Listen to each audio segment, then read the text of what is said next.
Elizabeth Reardon, Susie Morissette, and Monica Mendoza. Susie Morissette has a name. Thank you. All right, I'm Elizabeth Reardon. I basically came only because I live in Granada Hills. I've lived there for 50 years. I can believe that. I also lived 10 years in Tarzana, and I was a condominium associate president, actually, president, treasurer, and everything else. I appreciate everybody's comments and everything else. I appreciate the heritage lowering it to condos or townhomes. I actually own the townhome in Tarzana. I now live in Granada Hills. The reason why I came back to Granada Hills is because I could not stand what was going on with our community down in Tarzana with the owning a condo as well as a townhome. What goes on there is water usage galore. You have no idea. Gas usage galore. People wash their cars, they don't care. If we do go to the condos or the townhomes, they need garage access, they need 2-car garage, and they also need water control. Thank you. My name is Monica Mendoza. I'm actually pretty new to the city compared to most, 12 years. And that's the reason I bought into the city. Me and my husband, he was born and raised in the valley, I was not. So we came and we raised our children here in the valley, and they've all gone to our local schools. And that's what entices people to live and stay in Granada Hills. It's community, atmosphere, and the school system. And we've touched on some of the topics that you've discussed as far as crime and how there's sometimes a linkage with youth and crime. A lot of it is, kids don't have nothing to do. So this is why I'm deeply concerned about how our batting cages for our youth will be taken away. My son uses it on a weekly basis. A lot of the kids in Granada Hills are in baseball teams. They're in the Granada Little League. And so they're going to be losing that. Also, one of you mentioned Chuck E. Cheese is a family restaurant. And it's also a fundraising opportunity for many of our community schools to do fundraising there. So if you take away important community outlets such as these for our youth, then what will you provide for our youth? And I think that's fair to ask. So again, this is why I'm against the 440 apartments. It's excessive. Even the 330 is excessive. Thank you. Jerome Sorsek and Vaughn Kirby, please.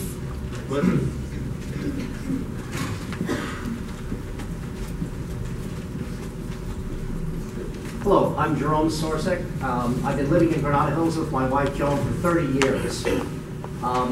This project is another instance of the urbanization of the suburbs. And these things tend to proliferate, as other people have cited. The concern I want to express here is the way in which this was done, with little, if any, notice to the community. Most of us found out about this as the groundswell began, as the news got out. And what I want to say is, if this keeps going on, if this particular project is approved, and other projects are approved, and people have to acquiesce to this, and they have to acquiesce to other projects, these people who are your voters and your taxpayers will have no choice but to pass this on and thereby damn their own descendants. Thank you. Hello, I'm Vaughn Kirby. I've lived here for a very long time. A lot of what I was going to say has been said. One of the issues I wanted to bring up is on the report, they mentioned these 3 projects that were supposedly similar to this project, and they're not. 2 were much smaller projects, and the third, which is at Sepulveda in Devonshire, is of a completely different scope. It's all retail or business, and a spot that has always been retail business with an open design and a lot of parking. So I don't like to bring that into your conclusions. Please don't consider that as a legitimate facts. I will also want everybody to be very careful how they speak about low-income residents that would be taking part in these low-income units. Everybody has been there, and everybody needs a place to live and a place to grow. Thank you very much. At this point, I'm just going to call the list of people that didn't show up, and then after that, if you haven't spoken and you want to speak, we'll go ahead and have you guys come up as well. Julie Bauer, Christy Gorowski, Stephanie Smolik, Christian Reebok, Manuel Juarez, Harry Minasanian, Nancy Alderet, and Daisy Fernandez. Is there anybody wishing to speak that hasn't filled out a speaker card? Feel free to go ahead and line up over here, and we'll go ahead and take your comments.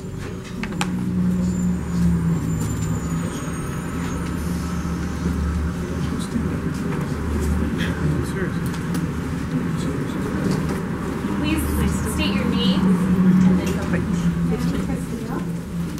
I live about 800 feet from the proposed development, and I was very disappointed at the beginning that the perimeter of not being told about this development. So eventually we found out things to be businesses that are now going to be demolished. My issue is kid safety. Kids at Kennedy, they have a high percentage of kids that look for ways out of school once school starts. And underground parking, I don't think is a good idea for any of these kids to have access to. They will tend to go and loiter pretty much in the underground parking. They also go down the streets and go up the freeway, up the underpass. It's really, really dangerous. They go up the underpass and through the gate up to the 118 freeway. And there's not enough security at Kennedy High School or enough police in the area. So adding to that, maybe, I don't know, another 100, 200, 300 kids coming in from so many families that will be moving in is not a good idea. Events at Kennedy High School are already really, really packed. The entrances, it's just not enough space for that many people to come into the area. Thank you. My name is Eric Bergwald. I've lived in Granada Hills 62 years, my whole life. And I think I wanted to speak last or close to last because I needed to take everything in. I didn't know everything that was going on, all the impacts and things, so I wanted to hear it all.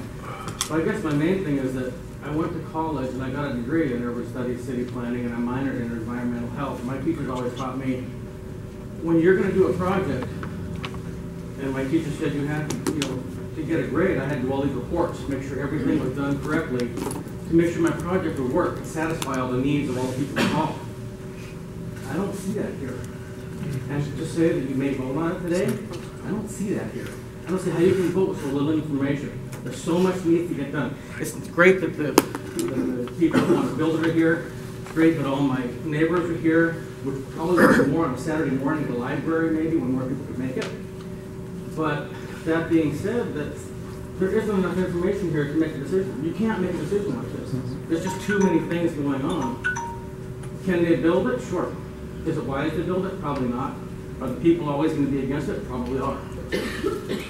Do the math. Do everything that needs to be done before you make your final decision. There's a lot of good points out here that need to be raised.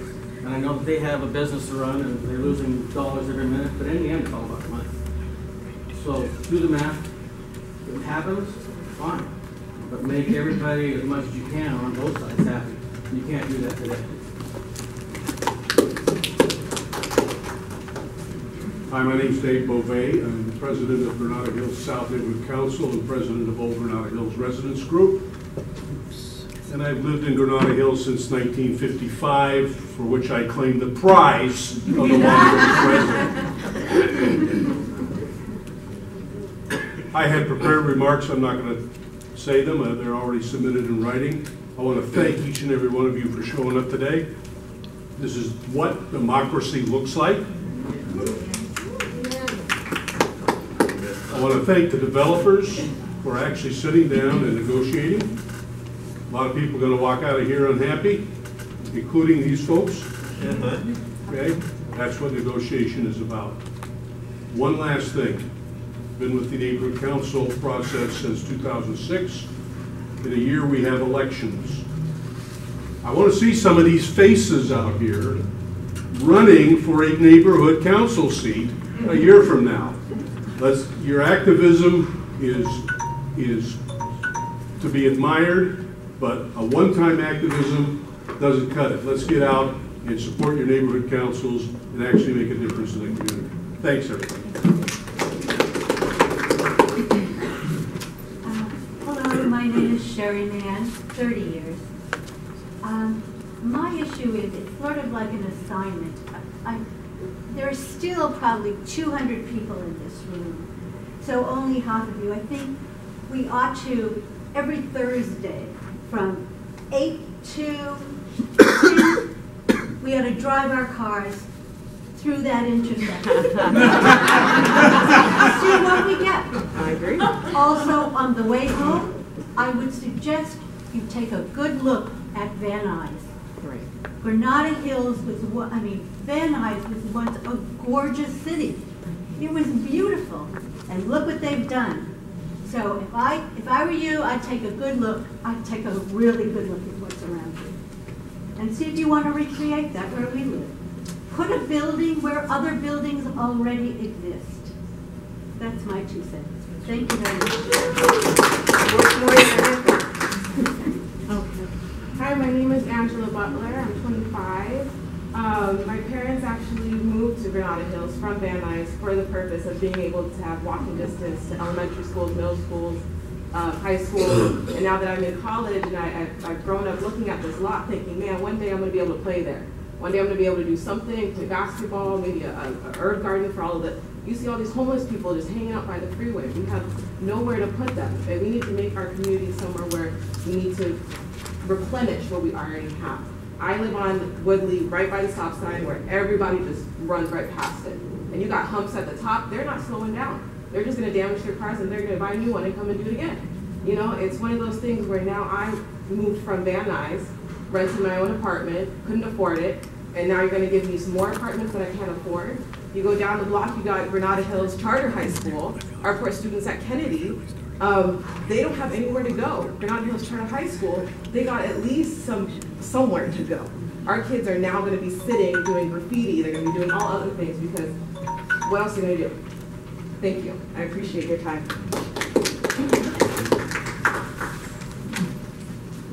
Last but least, I'm Jim Summers. I've lived in Granada Hills over 50 years. It's great to see you guys here, but I gotta say, in my opinion, I think this was totally unnecessary.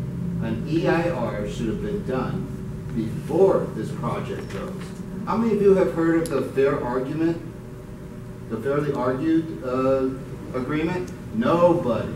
This is a basic thing. It's a term used as a legal standard for reviewing the appropriateness of a negative declaration versus an EIR. The courts have held that a negative declaration is inappropriate if it can be fairly argued that the project may cause significant environmental impacts.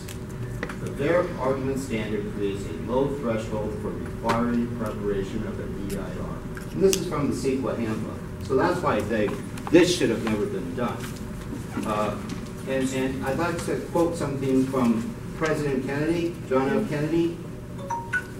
I guess I'll wait. Thank you. Are there any other speakers? I want to hear it.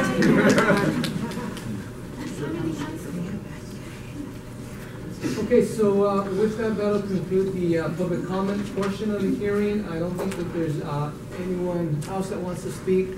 Now, normally what I would allow the applicant or the representative to come on back and respond to any of the public comments. If you feel compelled to, you're more than welcome to. If at this point you don't have to, you're not obligated, so it's up to you. Hi,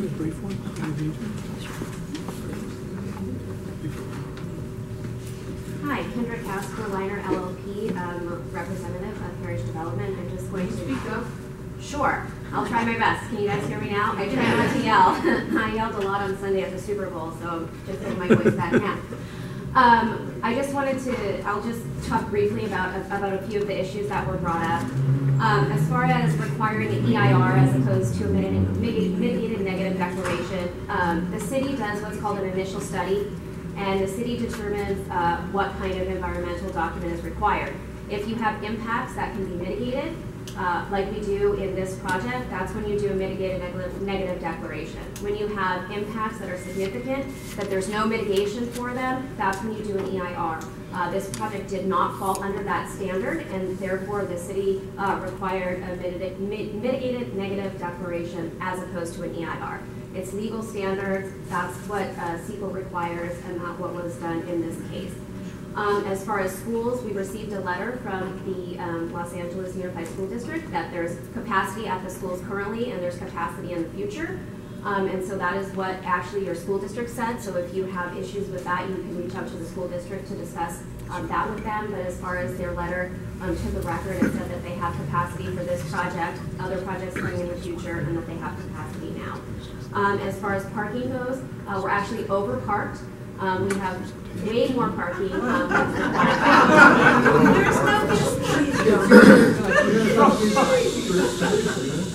We were all very respectful to all of you when you spoke, so if you can just let me get through what I have to say, that I would really appreciate it. There's code required parking. You can look in the code, you can look in the specific plan, and we follow all of what was required and then some. You may not agree that it's overparked, but per what the city regulations require, it is. And so that is the legal requirements that we have to follow. As far as liquefaction and your seismic issues, those were studied. We're not in a liquefaction zone according to the seismic maps in the city or the state. However, studies were done. There's also seismic studies done. I know you all have concerns about the 1994 earthquake. There's been a plethora of advances in designing and building buildings since then, and so any new building is obviously going to withstand an earthquake much better than it did in 1994. Also, we are required to do additional geological studies before the building permits are issued. That's a requirement by the city. It's a requirement in our mitigated negative declaration. It will also be in our conditions of approval, so there will be additional studies done that you guys will all have a chance to look at. As far as the PCE contamination, we have a phase 1 environmental assessment. There is PCE on the site. We have to mitigate that. The state will not allow you to build residential